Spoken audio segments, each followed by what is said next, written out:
মধুপুর বনে বাস করত টুনা আর টুনি। টুনা ছিল বনের মধ্যে সবচেয়ে ভালো একটি পাখি। সবসময় অন্যের বিপদে আশেপাশে দাঁড়াতো। কে গো টুনি, তোমার রান্না এখনো শেষ হয়নি? জলদি করে করো বাপু, আমার তো আবার বনে বের হতে হবে। আজকে তুমিও আমার সাথে সাথে যাবে বনে সমস্ত পাখির ঘরে। আমি আর তুমি যাব বুট চাইতে। তুমি আমার পাশে থাকলে একটু ভরসা ও সাহস ও জোর পাই। তুমি জলদি কাজ শেষ করে নাও, আমার সাথে চলো। টুনা আর টুনি দুজন মিলে বনের মধ্যে সমস্ত পাখির ঘরের মধ্যে গিয়ে তারা বুট চাইতে লাগলো। টুনা অনেক দিন ধরে বনের মধ্যে মরল হিসেবে দায়িত্ব পালন করেছিল দীর্ঘদিন। টুনা তার সততা ও আদর্শ নীতির মধ্য দিয়ে কাজ করে যেত সবসময়। টুনাটুনির বিশ্বাস ছিল যে এবারও বনের সমস্ত পাখিরা তাদেরকে ভোট দিয়ে জয়যুক্ত করবে। টুনার প্রতিদ্বন্দ্বী হিসাবে নির্বাচনে দাঁড়ালো বনের ঈগল পাখি। ঈগল পাখির পাশে সবসময় সহযোগিতা করত কাক।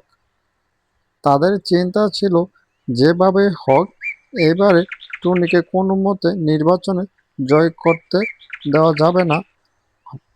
যে কোনোভাবে যে কোনো মূল্যেই হোক টুনিকে হারাতে হবে। কাক তখন বুদ্ধি দিল, আপনি তো এভাবে রুমের মধ্যে সব সময় বসে থাকেন, কারো কাছে যান না। ওইদিকে টোনাটুনি বনের সমস্ত পাখিদের ঘরে ঘরে গিয়ে বুট চাইতে লাগলো। আর আপনি এদিকে কি করছেন? শুধু ঘরের ভিতরে বসে বসে আছেন। এভাবে বসে বসে থাকলে তাহলে তো আপনি জয় লাভ করতে পারবেন না। আপনাকে জয় লাভ করতে হলে এখানে টনির সাথে সাথে প্রতিযোগিতায় নামতে হবে। তবে আমার মাথায় একটি বুদ্ধি এসেছে, এখানে যদি ভোটে জয়লাভ পেতে চান তাহলে টনির সাথে আপনি পারবেন না। সবচেয়ে ভালো হয় আপনি যদি এখানে টাকা দিয়ে ভোট কিনেন। আপনি তো জানেন এই বনে সমস্ত পাখিগুলো খুবই গরিব, তারা দিন আনে দিন খায়, তাদের টাকা খুবই দরকার। কারো ঘর নেই, কারো ঘর ভাঙ্গা, কারো টাকা প্রয়োজন, কারো চাউল কিনতে পারে না, কেউ বাজার সদাই করতে পারে না। তার জন্য বলছি আপনি টাকা কিছু দেন, আমি টাকা দিয়ে ভোট কিনে আপনাকে এই বনের মরল মশাই হিসাবে বানিয়ে দিই, পরে আমাদের টাকা উঠে যাবে। তাহলে এই কথাই রইল, আপনি এখন আমার সাথে সাথে চলেন, বনের সমস্ত পাখিদের ঘরে ঘরে গিয়ে আমরা চুপে চাপে টাকা দিয়ে আসি, টাকা দিয়ে ভোট কিনে নেই। আর কবুতর দিদি, তোমরা তো জানোই এই বনে নির্বাচনে আমাদের ঈগল ভাই দাঁড়িয়েছে।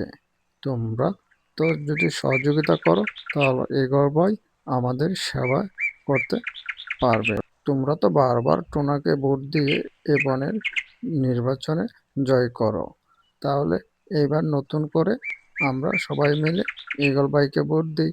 প্রত্যেকবার একজনকে দিয়ে তো লাভ নেই। এবার একটু এবার একটু পরিবর্তন করে দেখি আমাদের বনের কোনো উন্নয়ন হয় কি না। আর এদিকে তোমার ঘরটাও তো ভাঙাচোরা, মনে হয় না এই বছর ঝড় তুফানে থাকবে। বৃষ্টিতে নদীর পানি বেড়ে গেলে তোমার ঘরে তো অনেক ক্ষতি হবে। তাই বলছি তোমরা যদি ভোট দাও তাহলে তোমাদের ঘর বাড়িগুলো ঠিক করে দেওয়া হবে। এভাবে কাক আর ঈগল বনের সমস্ত পাখিদের ঘরে ঘরে গিয়ে এমন লোভ ও লালসা দেখিয়ে তাদের কাছ থেকে ভোট চাইতে লাগলো। তাদের কথা মতো বাকি পাখিরাও রাজি হয়ে গেল।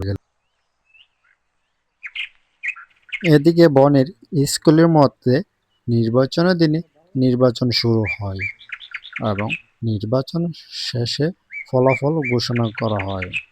নির্বাচনের ফলাফল নির্বাচনের প্রধান এই স্কুল থেকে ঘোষণা দেয় যে আজকের নির্বাচনে জয় লাভ করেছে বিপুল ভোটে এই বনের ঈগল পাখি।